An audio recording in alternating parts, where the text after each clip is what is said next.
Magandang hapon Pilipinas at sa buong mundo. Tayo po ay sabayang napapakinggan sa Radyo La Verdad 1350 ang UNTV Radio. Una sa ating mga balita. Itinanggi ng Philippine Coast Guard na kontrolado ng China ang mga sandbars sa Pag-asa Island. Kasunod ito ng pagbomba ng tubig ng Chinese Coast Guard at pagbagga sa barko ng Bureau of Fisheries and Aquatic Resources na nagsasagawa ng marine scientific research. Ito ang balita ni Ryan Lacanlale. Well, we have already debunked such illusion and disinformation on the part of the People's Republic of China. Pinabulaanan ng Philippine Coast Guard ang mga aligasyon na kontrolado ng China ang mga sandbars sa Pag-asa Island. Ayon kay Commodore J. Tariela, ang tagapagsalita ng PCG sa issue ng West Philippine Sea. Katunayan nito ay matagumpay ang ginawang marine scientific research sa kabila ng insidente ng pagbomba ng tubig sa barko ng VFAR. Noong nakaraang buwan, ang atin pong interagency maritime operation is a clear evidence that we were able to go there. At ngayon na naman, gaya na sinabi ng ating Bureau of Fisheries and Aquatic Resources, tapos tayo ng maayos na MSR in Pag-asa Case 1, 2, and 3. So malaya pa rin nating nagagawa ito. Ang ginagawa lang naman nila ay nanghaharas ng ating mga barko. So I don't think that they have total control of all this case. Sa isang video na ipinost ng Chinese Embassy, sinabi ng China na iligal na pumasok ang dalawang barko ng Pilipinas sa tinatawag nilang Subi Jiao at Tianzhan Jiao na walang permiso sa Chinese government at nagsagawa ng aktibidad doon. Kaya nagsagawa umano sila ng control measure. Anila, ginawa nila ito sa pamamaraang profesional at naaayon sa batas. Sagot naman ni Commodore J. Tariela dito, ang Pag-asa case falls within the territorial waters ng Pag-asa, meaning we have sovereignty over these waters. There's no reason for us to ask permission from the Chinese government. Ipinakita rin sa video na nagwagayway ng watawat ang mga Chinese sa Sandy Cay. Ngunit pinabulaanan ng National Security Council ang pagwawagayway ng bandila nang mangyari ang insidente. No, there was no such thing that happened. Pero tayo, nag-raise tayo ulit ng flag pagdating doon. Sorry? Nag-raise tayo ng flag, yung BFAR. We don't need, kasi atin naman yun we have done it before already, so no need to do that thing. Nagpahayag ng lubhang pagkabahala ang National Security Council sa ginawang ito ng Chinese Coast Guard. Sa kabila nito, hindi pa naman daw kailangang magdagdag ng patrolya sa lugar. Meron tayong deployment plan, meron tayong routine plan. I don't think kahit na yung mga ganong activities, magre-react tayo unnecessarily by providing more assets and the like.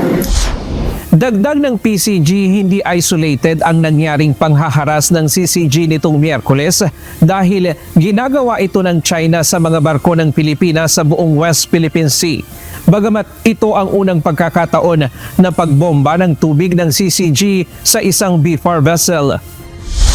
Kinundi na rin ng iba't ibang bansa ang panibagong panghaharas na ito ng China sa Pilipinas. Samantala, tuloy ang isasagawang ikatlong civilian mission ng atin ito coalition sa Pag-asa Island sa darating na Lunes sa kabila ng insidenteng ito.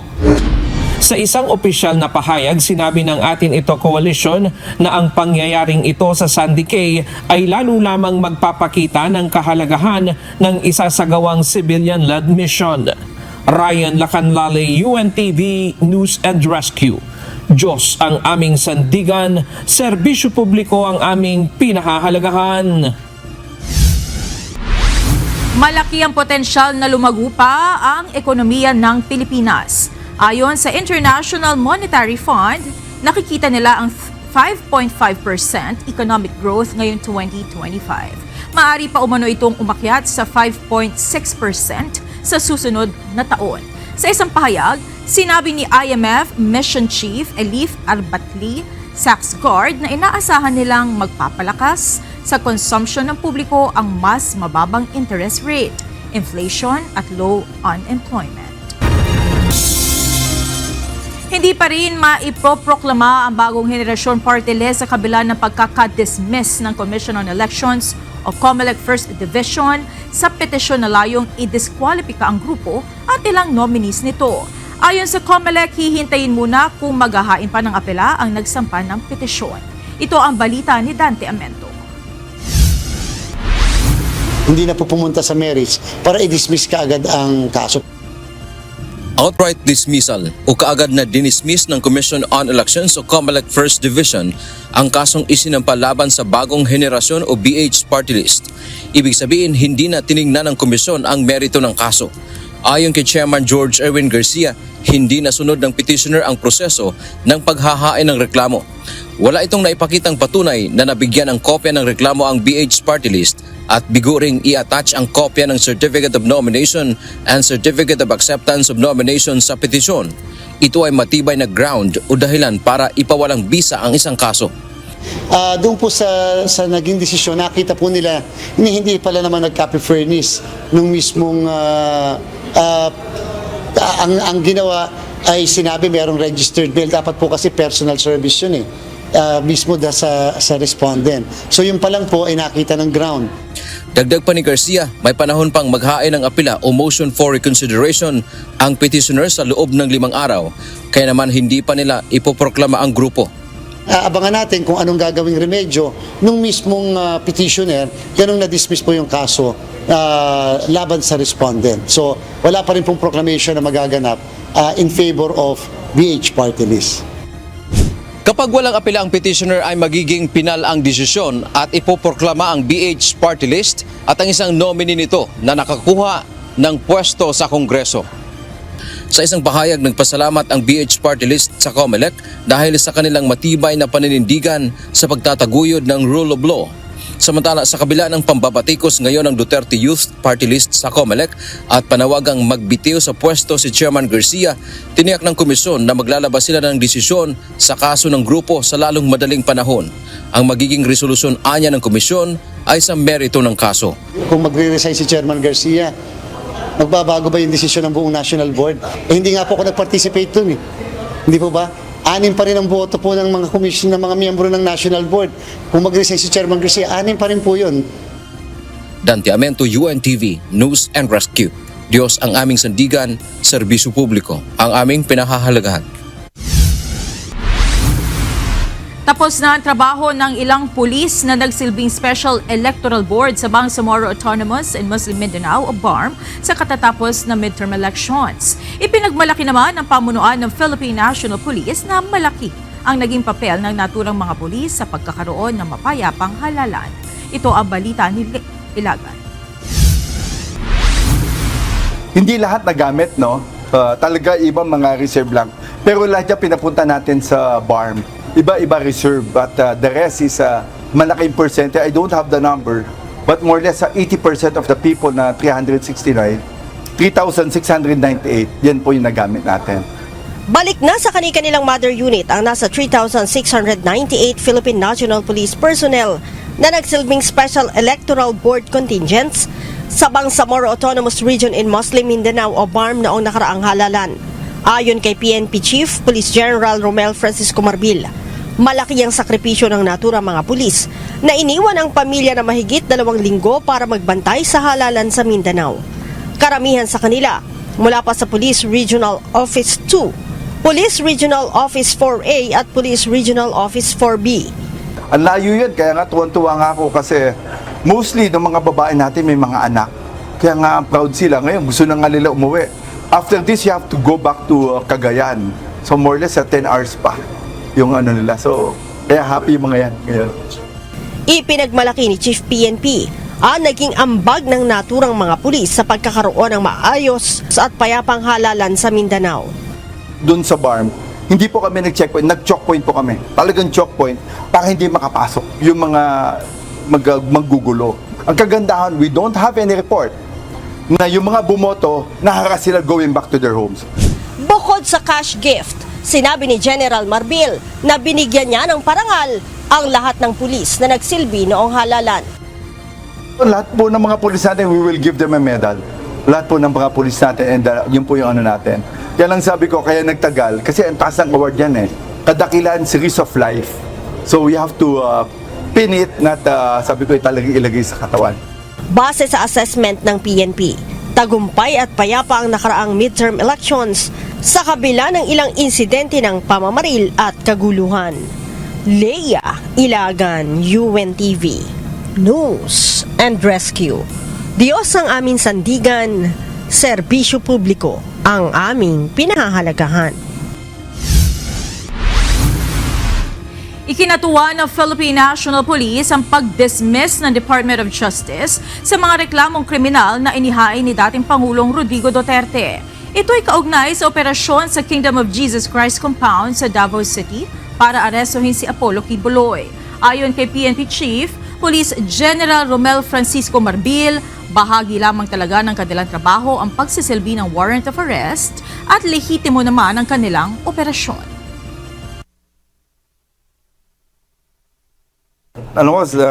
Tuwan-tuwa po kami, especially I'll be retiring soon, di ba? Kaya nga, thank you to our DOJ. Talagang pagbasa ko po talaga there's no reason for us to be ang kinakaso nila, malicious mischief, yung mga talaga it's a part of po ng trabaho natin. If we need to enter po talaga, pag we're serving search warrant, trabaho po talaga ng pulis yan. Kaya nga, thank you sir, dun sa DOJ po natin, kay OCJ Rimulya for looking talaga dun sa tama po. Nagbigay na ng unang batch ng evaluation sa mga miyembro ng gabinete si Pangulong Ferdinand Marcos Jr. sa pamamagitan ng Executive Secretary Lucas Bersamin. 5 miyembro ng gabinete na kabilang sa economic team ang mananatili, habang 2 namang courtesy resignation ang tinanggap ng punong ehekutibo. Ito ang balita ni Ivan Alvarez, live.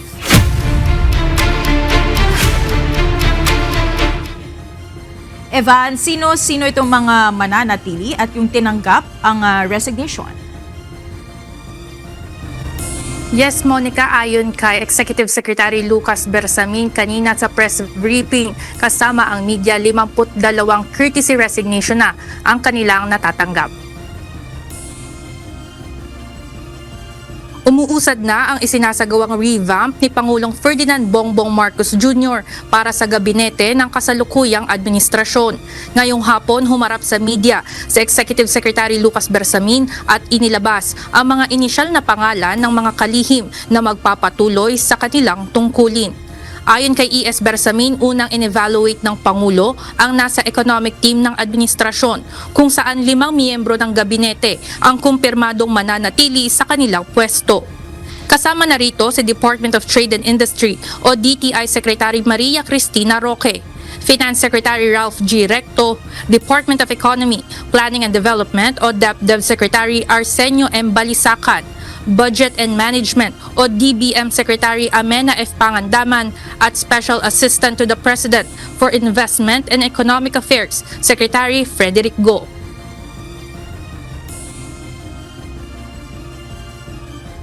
So, the President decided to retain these 5 members of the economic team so that there will be no more problems sa perception about where the country is going. Paliwanag ni E.S. Bersamin, naging maingat ang ginawang evaluation sa mga ito, lalo na at ang kanilang mga posisyon ay may kinalaman sa kabuuang kalagayan ng bansa. Dagdag pa ng Executive Secretary, nakita ng Pangulo na naging mahusay ang mga ito sa pagtupad ng kanilang mga trabaho habang nanunungkulan bilang mga kalihim ng kani-kaniyang departamento. I don't know how fair or unfair that perception is na mas malimit siya sa labas ng bansa. Yun ang recurring na pinapadating sa amin.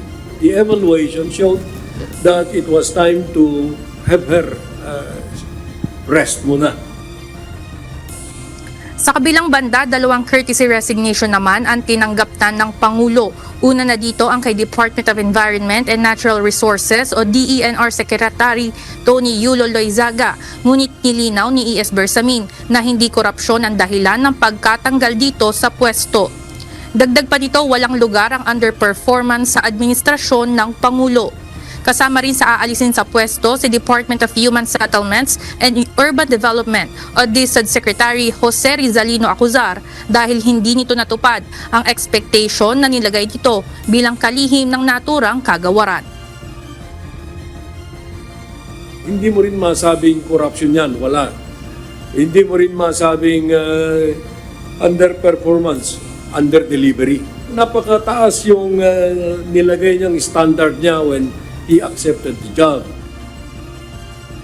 Samantala, papalitan si DENR Secretary Loizaga ni Department of Energy Secretary Rafael Lotilla habang pansamantalang magkakaroon ng officer in charge ang Department of Energy sa pamumuno ni Undersecretary Sharon Garin. Papalitan naman si DSUD Secretary Jose Acuzar ni incoming Secretary Jose Ramon Aliling, Chief Executive Officer o CEO ng Jose Aliling Construction Management Group. Itatalaga naman si Acuzar bilang Presidential Advisor for Pasig River Improvement with the rank of Secretary. Samantala, hindi naman tinanggap ni Pangulong Marcos ang sinumiteng courtesy resignation na Executive Secretary Lucas Bersamin kahapon. Ayon kay E.S. Bersamin, sinabi ng Pangulo na buo ang suporta nito sa Executive Secretary hanggang sa kung kailan nais nitong magtrabaho.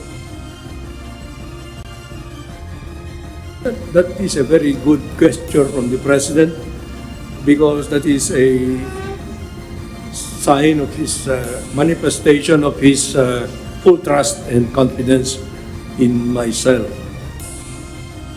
Dumipensa rin ito sa mga lumulutang na issue na siya ang target na mapatalsik sa pwesto kaya isinasagawa ang cabinet revamp. Anya, lahat ng miyembro ng gabinete ay pwedeng palitan anumang oras na gustuhin ng Pangulo. Wala kaming ilusyon na panghawakan ng mga kanya-kanyang pwesto at oras na gusto ng Pangulo na palitan kami o umalis kami sa pwesto, gagawin namin yon dahil para kaming mga ordinary soldier lamang, sundalo kami. Monica, ipinagbigay alam rin ni Executive Secretary Lucas Bersamin na nagpapatuloy itong isinasagawang evaluation ni Pangulong Marcos sa bawat miyembro ng gabinete na nagpasa ng kanilang courtesy resignation. Inaasahan naman na sa mga susunod na araw ay maglalabas na muli ng mga pangalan kung sino ang mananatili o maaalis sa kanilang pwesto. Yan muna ang update mula dito sa Malacanang. Balik sa inyo dyan, Monica. Maraming salamat, Ivan Alvarez. Inihayag ngayon ni Senator Amy Marcos na mayroong mga senador na kumakausap sa kanya para alukin na maging susunod na Senate President. Sa isang pahayag, sinabi ni Senator Amy na sino man ang maihahalal sa posisyon, siya man o hindi, isang bagay niya ang sigurado at ito ay ang pagkakaroon ng reforma sa Kongreso. Ayon sa Presidential Sister, isa sa mga pinaka-importanteng reforma ay ang proseso ng budget.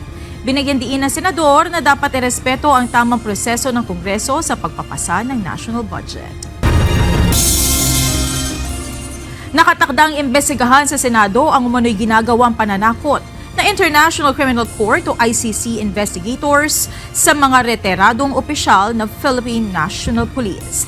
Sa isang pahayag, sinabi ni re-elected Senator Ronald Bato de la Rosa na maglulunsad siya ng investigasyon hinggil dito. Inihayag din ito na mayroon naman ng ongoing mission ang ICC sa isang hotel sa Pasay City kung saan pinupwersa umano ang mga reteradong PNP officials na pumirma ng affidavit laban sa kanya at kay dating Pangulong Rodrigo Duterte.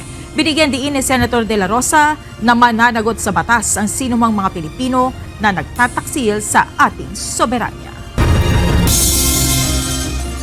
Narito naman ang mga balita sa iba't ibang panig ng mundo na ihahatid ng ating global correspondent na si Maven Carizo mula sa Perth, Australia.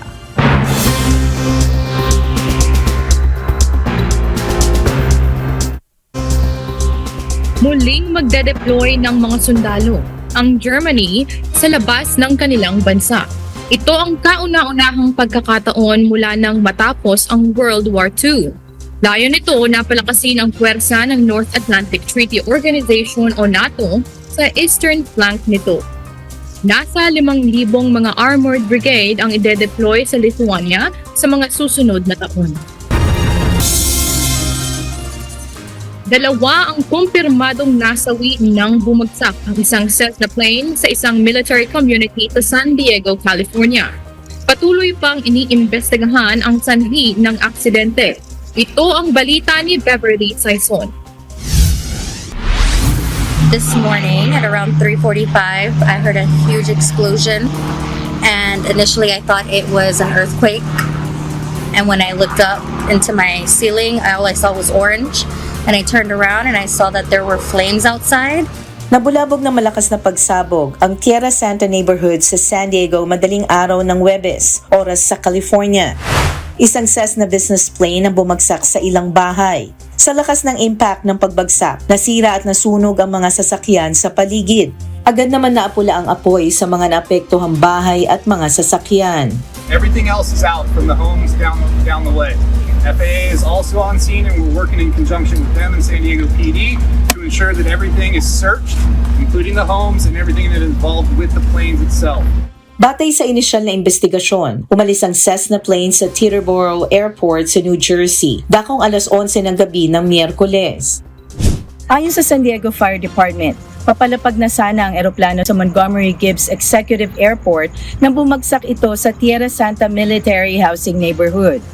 Ang Montgomery Gibbs Airport ay 3 kilometro lang ang layo mula sa crash site.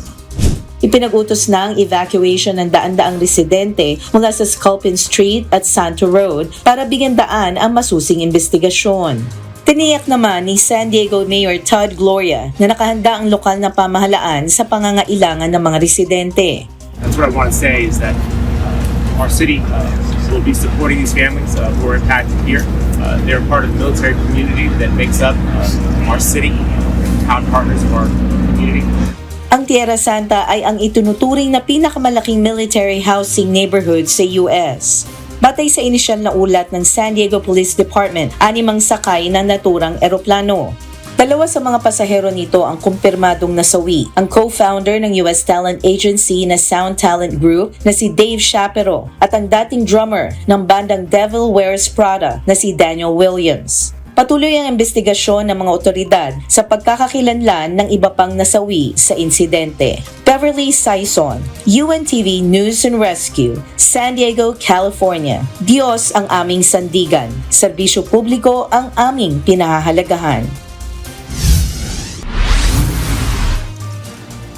Higit 40% ng mga bata ngayon sa Estados Unidos ang mayroong chronic health condition ayon sa ulat ni US President Donald Trump.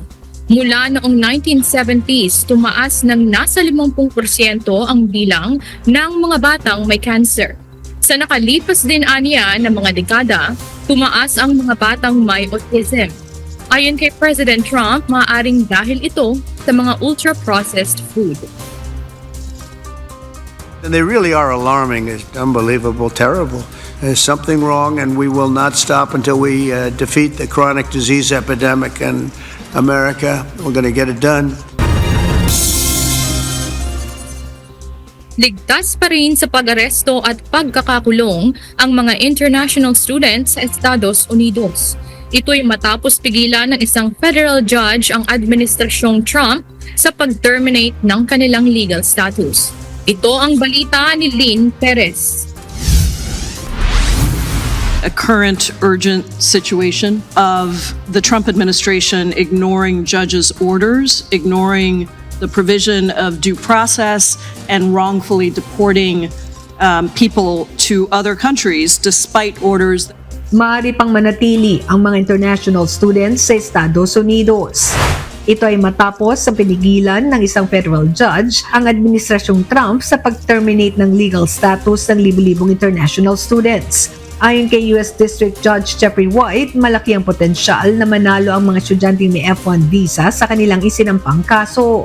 Iginiit ng hukom na walang naipakitang ebidensya ang gobyerno na banta sa seguridad ng mga naturang estudyante. Sa utos sa inilabas ni Judge White, pansamantalang pinagbabawalan ng immigration authorities na arestuhin o ikulong ang mga estudyante o ilipat sa ibang lugar habang nireresolba pa ang kaso.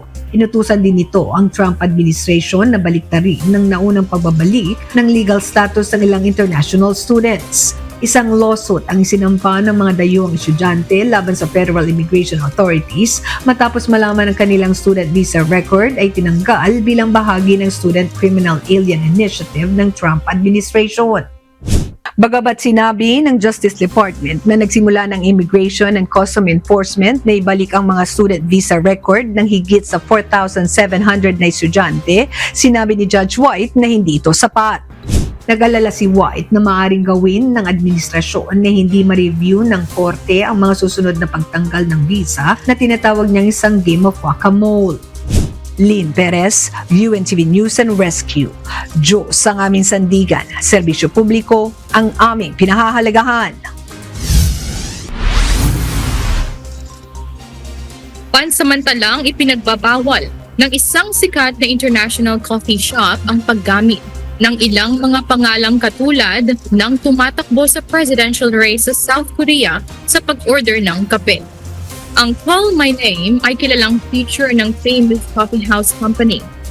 Ilalagay ang pangalan ng umorder sa cup at saka isisigaw kapag nagawa na ang order.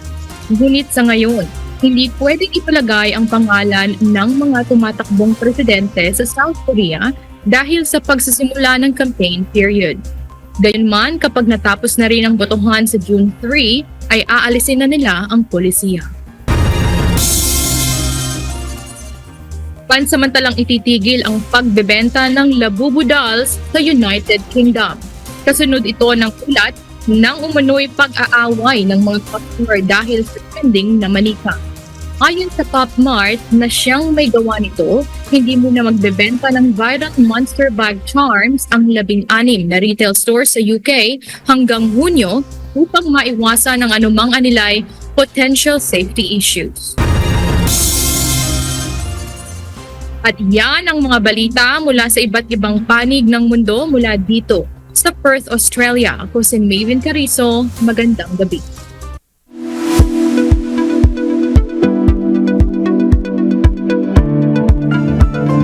Labis sa pagod, kawalan ng lakas at hirap sa pagtulog. Ilan lamang ito sa madalas nating naranasan o maranasan ngayon. Ano nga ba ito at paano ito malulunasan? Ito ang balita ni Kichi Ciprian. Actually, yung adrenal fatigue mismo is not an accepted diagnosis. No? So wala talagang sakit na adrenal fatigue. Madalas nating naiuugnay sa salitang adrenal fatigue ang nararanasang panghihina, pagsakit ng katawan at pagkapagod na hindi may paliwanag. At sa panahong uso ang pagsa-self-diagnose dahil sa mga nakikita at nababasa sa social media at internet, marami ang napapaniwala na ang mga sintomas nito ay dahil sa hindi maayos na pagganap ng adrenal glands o ang tinatawag nilang adrenal fatigue. Ngunit ayon kay Dr. Monica Kating Cabral, isang endocrinologist mula sa Makati Medical Center, walang opisyal na kondisyon sa larangan ng medisina na tinatawag na adrenal fatigue. Aniya, ito ay isang non-medical term na madalas gamitin sa social media o kaya ng mga alternative health sites. Sinasabi nilang adrenal fatigue yung parang mga madaming simptomas yan eh. Pagod, mahirapan matulog, parang masakit ang katawan. Pero usually, meron talagang totoong diagnosis yung mga ito. So hindi naman ibig sabihin na yung adrenal fatigue hindi totoong diagnosis, pero hindi naman ibig sabihin hindi totoo yung nararamdaman ng pasyente. Ayon kay Dr. Cabral, ang nararanasang pagod, insomnia, pananakit ng katawan at iba pang sintomas ay hindi dapat basta-bastang ipagpalagay bilang adrenal fatigue. Maaring ito ay sintomas ng ibang kondisyon gaya ng chronic fatigue syndrome, thyroid disorders at anemia o kaya ay mismong adrenal insufficiency, isang kondisyong may batayang medikal na nararapat ipasuri. So madaming hormones ang ginagawa ng adrenal gland, no? Meron yung tinatawag na cortisol, may mga sex hormones, aldosterone, renin. So marami talaga siyang ginagawa para magkaroon tayo ng energy sa katawan, para magkaroon ng lakas. Yung cortisol, yung tinatawag na fight or flight hormone, yung stress hormone. Pag may stress po tayo, tumataas yung cortisol levels natin. Ngayon, ang cortisol, kapag kulang siya sa katawan, doon nagkakaroon ng tinatawag na adrenal insufficiency. Hindi talaga adrenal fatigue. Kasi yung adrenal fatigue, ang dami pong may nararamdaman na simptomas na parang adrenal insufficiency, yung parang nanghihina lang sila. Ano nga ba ang mga bagay na nakapaloob sa adrenal insufficiency?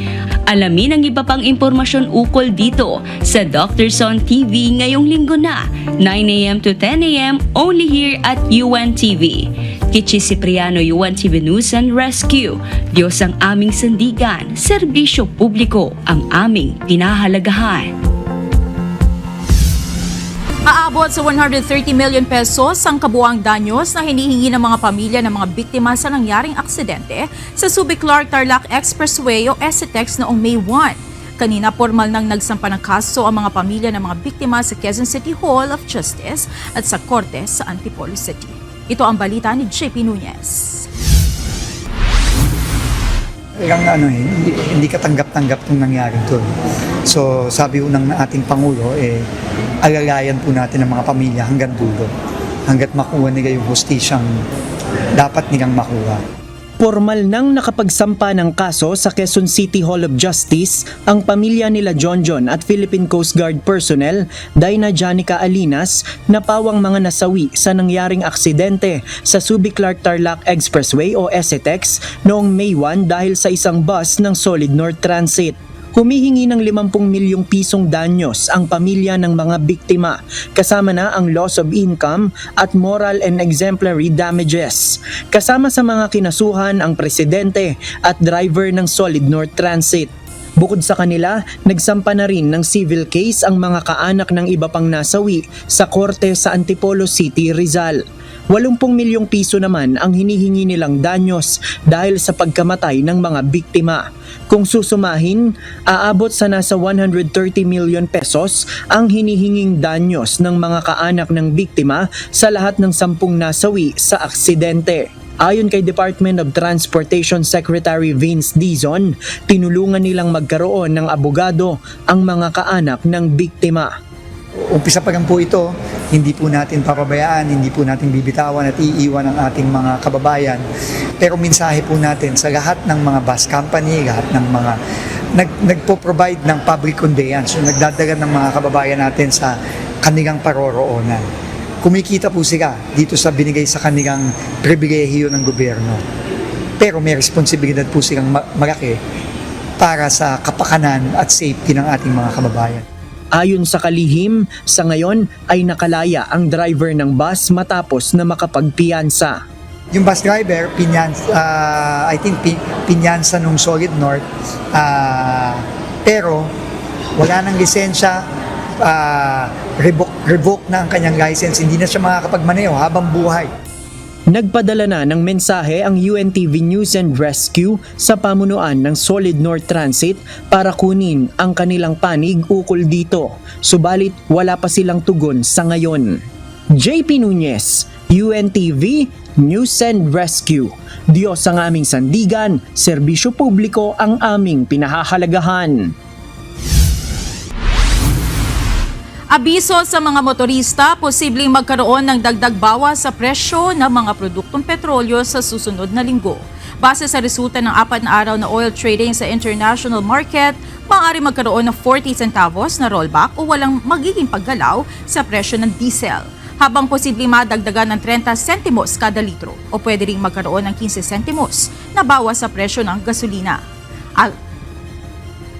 At rollback na 20 hanggang 40 sentimos sa kada litro ng kerosene. Ayon sa Department of Energy, Oil Industry and Management Bureau, ilan sa mga dahilan ng dagdag bawas sa presyo ng langis ay ang issue ng US-Iran nuclear deal, gayon din ang US-China trade tensions. Kasama rin dito ang dagdag na oil storage capacity ng krudo sa Iran Export Terminal at pagtaas ng demand sa kabila ng mga hamong pang-ekonomiya. 3 linggo na lamang ay balik eskwela na ang mga bata sa mga pampublikong paaralan. Kaya ngayon pa lamang mayroong ilang guro ang nagsisimula ng maghanda para sa pasukan. Ito ang balita ni Jed Naresina. Handang-handa na po kami. So actually may mga advance donations na po kaming na-receive, kagaya ng mga chairs po, mga monoblocks. Simula na ngayong taon ang muling pagbubukas ng klase sa buwan ng Hunyo batay sa old school calendar. Kaya puspusan ang paghahanda ng mga guro gaya sa Valenzuela National High School. Ayon kay Head Teacher Emma Tehuco, January pa lang ay iniinspeksyon na nila ang bawat silid-aralan upang matukoy ano ang mga kailangang ayusin o kumpunihin. Kaya bago pa ang Brigada Eskwela sa June 9, nasimulan na ang pagre-repair bukod sa paglilinis nila sa buong paaralan. Normally naman, ang unang tinatarget namin ay yung maayos yung aming mga silid-aralan, yung mga pintuan, ang mga electric fan na ginagamit ng mga bata, at syempre yung mga upuan, nire-repair din po.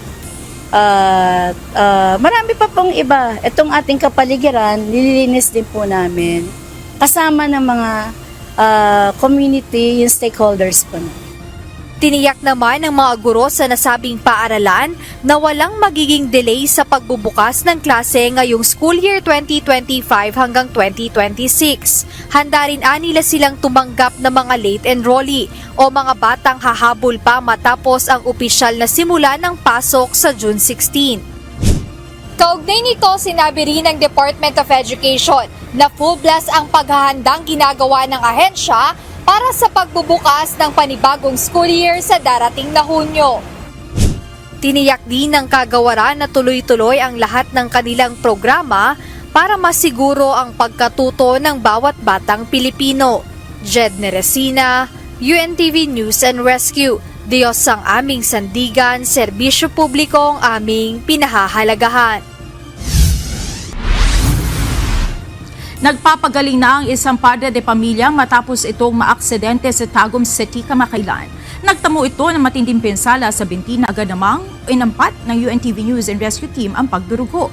Ito ang balita ni Donna Rampillo.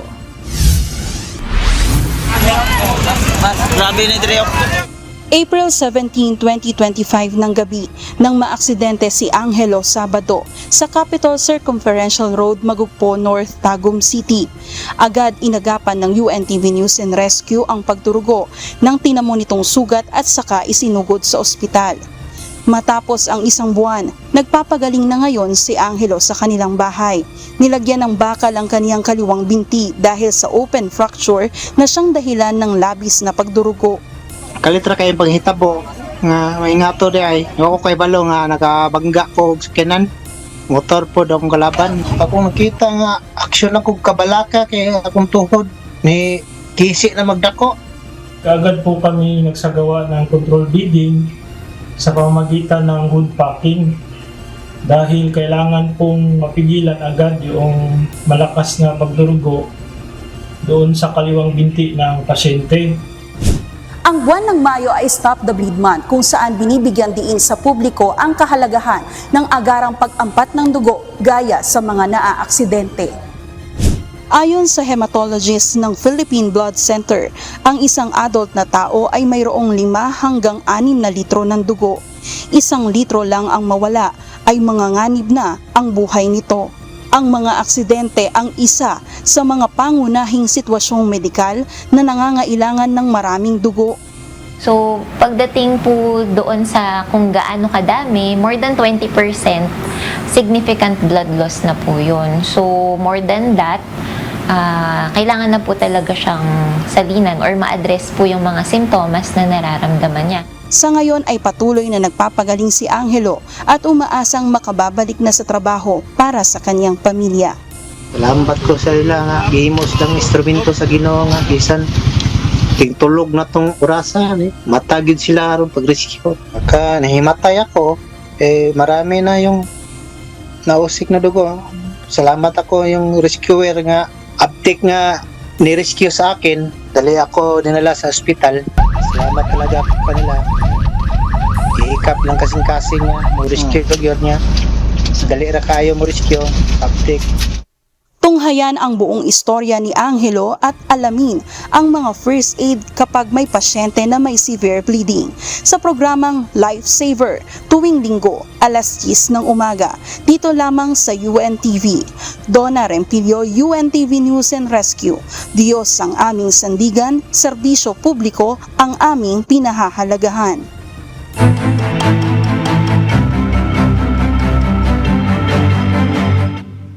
14 na munisipalidad at nasa 140 mga barangay ang naapektuhan ng baha sa Maguindanao del Norte at Maguindanao del Sur. Sa Bukidnon, na-recover ng mga sundalo ang ilang armas at pampasabog na gamit ng mga rebelding grupo. At sa Negros Oriental, natagpuan na ng Philippine Coast Guard ang mga labi ng 2 mangingisda na nalunod. Ito ang balita ni JP Nunez.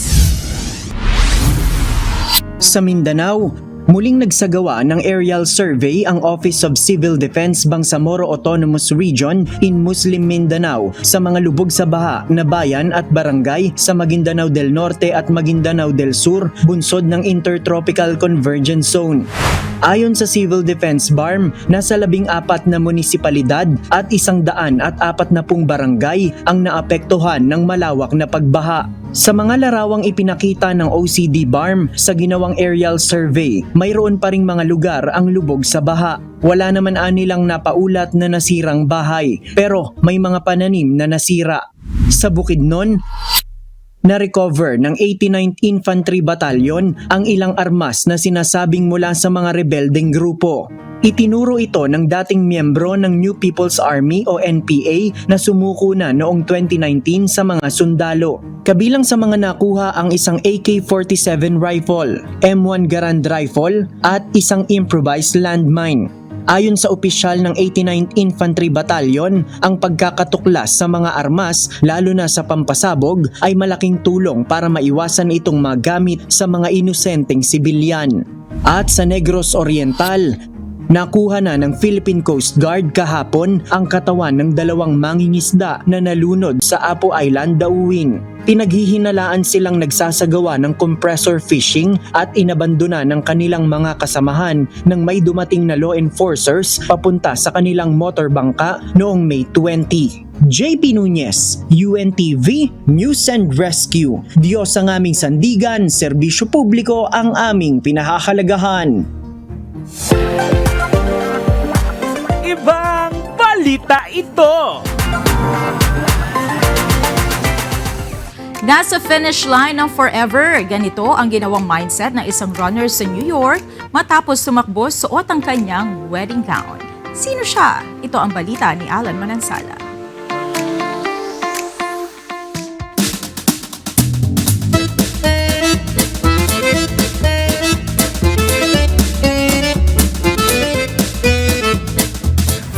Away bride ngayon ang peg ng isang runner sa New York City matapos itong tumakbo suot ang kanyang wedding gown sa isang marathon, pero hindi para takasan ng isang kasalan kundi para hanapin ang kanyang forever. Wow! Meet Tess Tregalias ng Brooklyn, New York City, isa sa mga lumahok sa ginanap na Brooklyn Half Marathon Marathon last May 17. Kumpara sa ibang marathon runners na kumpleto sa running gears, nakasuot ng wedding gown si Tess. 1 mile down. I'm already chafing. Aisle 2. Never to go. Aisle 3. I'm sweating so much. Bakit kamo? Naghahanap umano siya ng magiging running mate at future hubby, as in forever, sa kanyang sinalihang paligsahan. Sa isang TikTok video na naipost niya noong May 19 bago nagsimula ang marathon, nagbiro pa ang 28 anyos na dalaga, baka makita na niya ang lalaking pagsasabihan niya ng I do.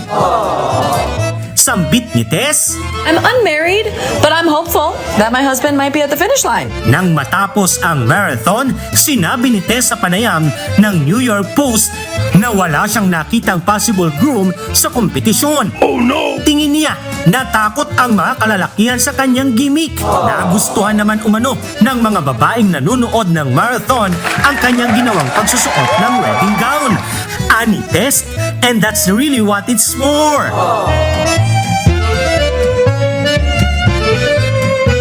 Alan Manansala, UNTV News and Rescue.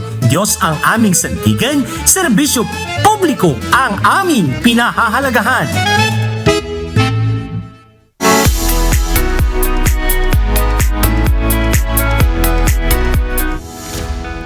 Sipag Sipag, tiyaga at dedikasyon ang naging puhunan ng isang 22 anyos sa magsasaka ng kape sa Benguet upang maging best coffee producer at instant milyonaryo. Para sa kanya, hindi kailangan solohin ang narating na tagumpay o hindi kailangan itong ibahagi sa iba, lalo na sa mga kabataan ngayon, upang mapagtanto nila na may pera sa pagsasaka. Ito ang balita ni Grace Doftoledo.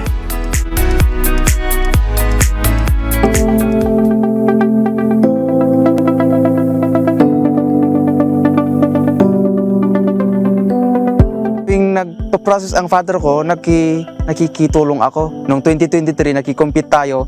First place din ako sa 2023 Latin competition.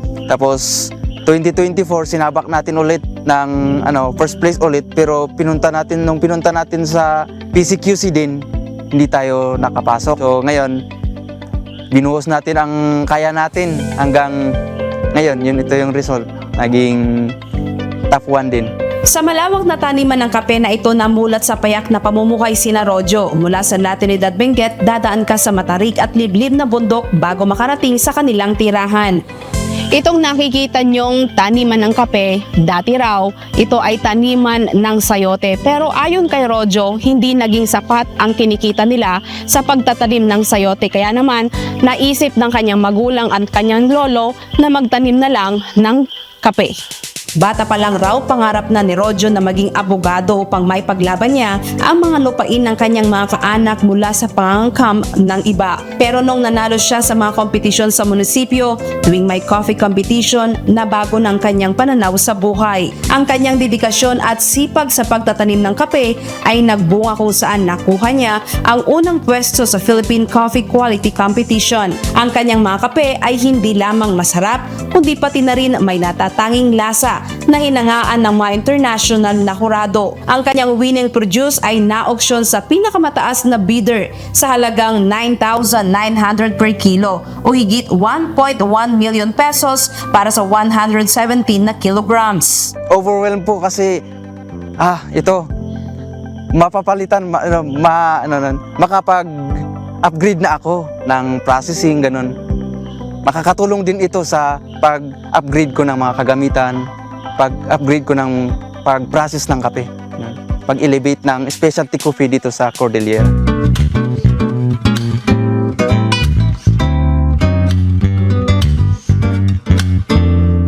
Nangangarap din si Rojo na gawing isang lugar ang kanyang sakahan kung saan ang ibang mga kabataan ay makakapag-aral din. Para sa kanyang tagumpay ay nangangahulugan ng pagtulong sa iba at pag-angat ng kanilang pamumuhay.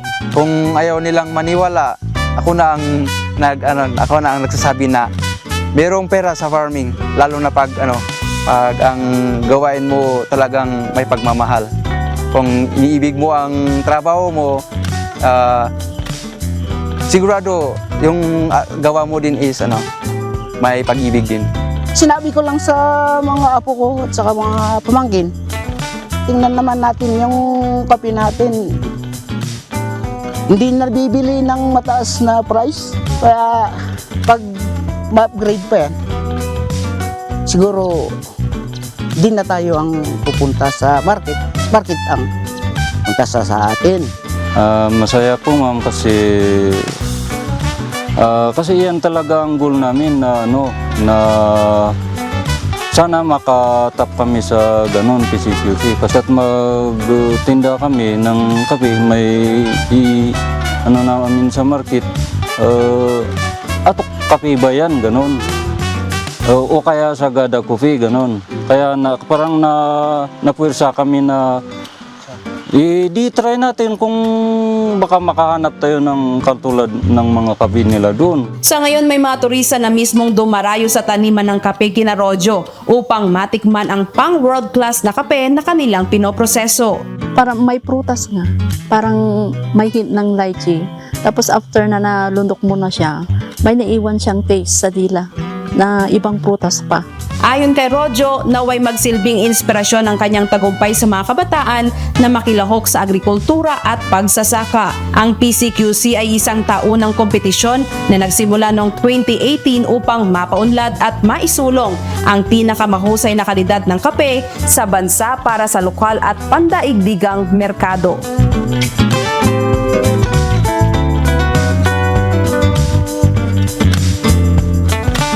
Grace Doctolero, UNTV News and Rescue. Diyos ang aming sandigan, serbisyo publiko ang aming pinakahalagahan.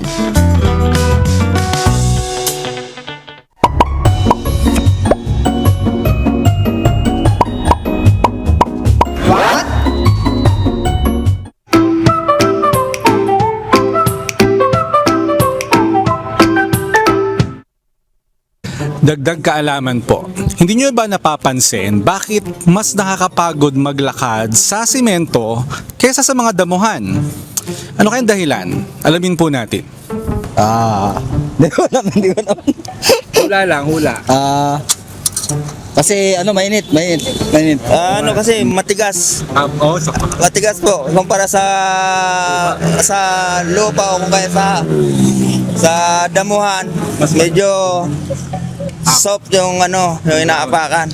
Hindi mo lang iniisip yan. Mas nakakapagod talaga maglakad sa pavement kaysa sa damuhan. Ang dahilan, ang semento tumatalbog ang init. Inaabsorb ng katawan mo ang init mula sa ibabaw habang naglalakad ka. Concrete and asphalt absorb heat during the day and release it slowly, making walking surfaces 5 to 10 degrees hotter than air temperature. Habang ang damo malamig sa paa at natural na nag-aabsorb ng moisture at init. Mas less ang heat stress kaya mas kayang magtagal ng katawan. Isa pa, ang semento matigas at walang shock absorption. Mas mabilis mapagod ang joints mo, lalo sa tuhod at talampakan. So ngayon po, alam nyo na kung bakit mas nakakapagod maglakad sa semento kumpara sa damuhan.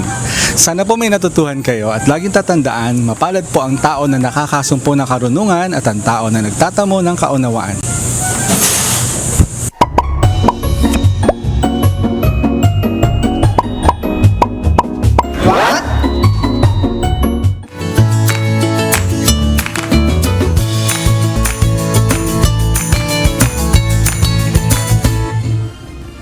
Maraming salamat po at shout out kina William Salomon, Emilia Guevara, Remar Macalalad, Paul Canizares, Jacinto Tahuna at Ernesto Lagunsal. At mga kasambahay, kung may mga istorya po kayong nais balikan sa Ito ang Balita, pwede niyo po ito muling mapanood sa aming mga official social media account. Magtungo lamang po sa UNTV News and Rescue YouTube channel at i-click ang subscribe button. Gayon din sa aming Facebook, Instagram, X at TikTok accounts. Mapapanood nyo rin po rito ang iba pang news programs ng UNTV, pati na ang iba pang video ng nag-iisang public service channel. Kaya subscribe, like, and share. Narito naman po ang salita ng Diyos sa ating sandigan mula sa aklat na Santiago, Kapitulo 2, versikulo 24, na nagsasabi, nakikita ninyo sa pamamagitan ng mga gaway, inaaring ganap ang tao, at hindi sa pamamagitan ng pananampalataya lamang.